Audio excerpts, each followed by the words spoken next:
तीसरा अध्याय। नारद मुनि की जिज्ञासा और श्री कृष्ण जी का उपदेश। कार्तिक मास, दीपदान, स्नान और हरि नाम का संगम। जय श्री हरि, जय श्री विष्णु। आज की कथा में देवर्षि नारद जी स्वयं प्रश्न करते हैं, हे प्रभु, कार्तिक मास का फल इतना महान क्यों है?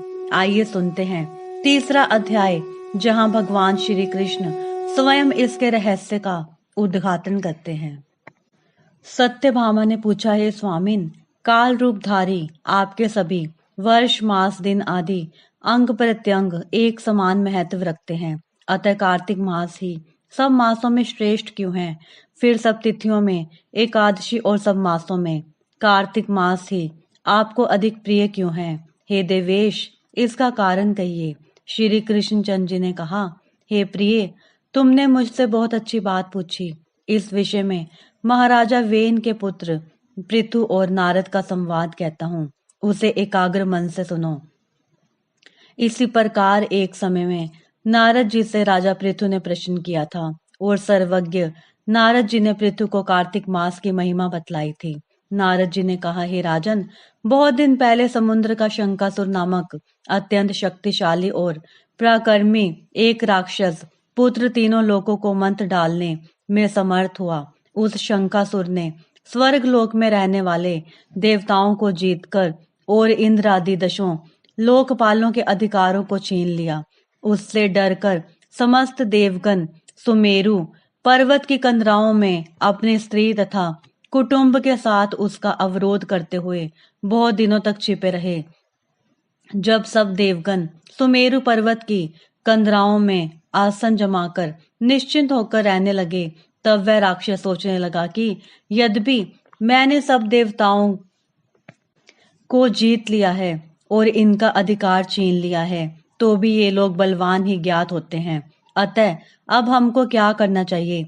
आज मुझे ज्ञात हुआ कि ये सब देवता वेद मंत्रों से बलवान हो रहे हैं। उनके वेदों को हर लेने से ये स्वतः बलहीन हो जाएंगे। नारद जी ने कहा, ऐसा मानकर शंकासुर विष्णु भगवान को सोते देख सत्यलोक से स्वयं उत्पन्न समस्त वेदों को चुरा लाया। जिस समय वह वेदों को चुरा रहा था, उसी समय बीजों के साथ यज्ञ मंत्र उसके डर से जल में छिप गए। शंकासुर भी वेद मंत्रों और बीज मंत्रों को खोजता हुआ समुद्र के भीतर घूमने लगा, किंतु वह राक्षस उन वेद मंत्रों को एक स्थान पर कहीं भी नहीं पा सका।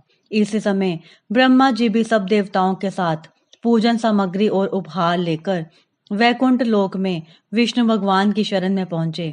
श्री विष्णु भगवान को प्रगाढ़ निद्रा से जगाने के लिए गाने बजाने तथा धूप गंधादिकों से बारंबार उनका पूजन करने लगे।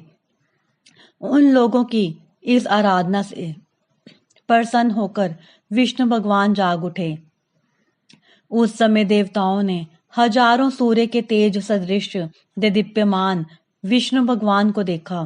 तत्पश्चात देवताओं ने विविध सामग्री द्वारा षोडशोपचार से विष्णु भगवान का पूजन करके पृथ्वी पर दंडवत किया।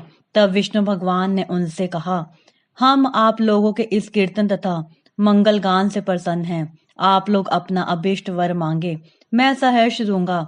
कार्तिक शुक्ल पक्ष के एकादशी पर्यंत प्रातः काल में जो सज्जन आप लोगों के समान कीर्तन और मंगल करेंगे, वे हमारे अति प्रिय होंगे और शरीर त्याग करने पर वैकुंठ में आएंगे। यह जो पाद्य, अर्घ्य, आचमन और जल आदि सामग्री आप लोग हमारे लिए लाए हैं, वे सब अनंत गुणों वाली होकर आप लोगों को आनंदित करेगी। जो शंकासुर सब वेदों को चुरा ले गया, वे सब समुद्र में हैं। मैं उस सागर के दुष्ट पुत्र को मारकर ले आता हूँ। आज से मंत्र, बीज और यज्ञों के साथ चारों वेद प्रतिवर्ष कार्तिक मास में जल में विश्राम किया करेंगे।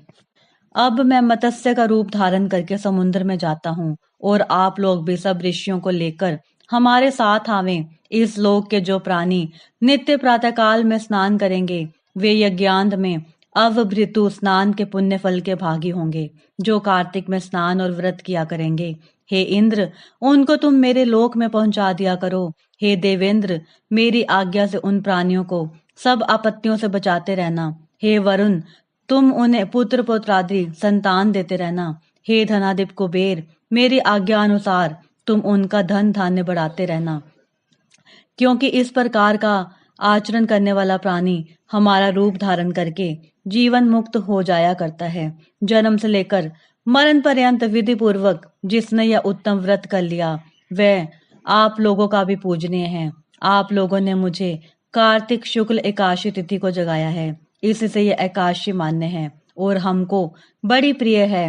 हे देवता लोगों, ये दोनों व्रत विधि पूर्वक करने से प्राणी मेरे समीप पहुंचते हैं। इस प्रकार का ना कोई तीर्थ, ना कोई व्रत और ना ही कोई यज्ञ है जो स्वर्ग दे सके।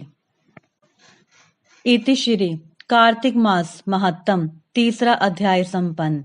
ज्ञान वही पूर्ण होता है जहाँ भक्ति समर्पण बन जाती है। कल हम जानेंगे उस व्रत की कथा जिसने एक पापी को भी मुक्त कर दिया। कल सुबह 5 बजे अगला अध्याय सुनना ना भूले। जय श्री हरि, जय श्री विष्णु। मेरी विष्णु भगवान से प्रार्थना है जो भी भगत जन समय निकाल कर कार्तिक मास महात्म में इस दिव्य कथा का श्रवण कर रहे हैं, विष्णु भगवान सभी भगत जनों का कल्याण करें, सबकी मनोकामनाओं की पूर्ति करें।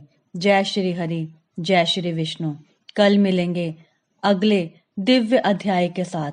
यदि आप इस चैनल पर नए हैं तो हमारे चैनल प्रभु के प्यारे भक्ति रस को सब्सक्राइब करना जरूर।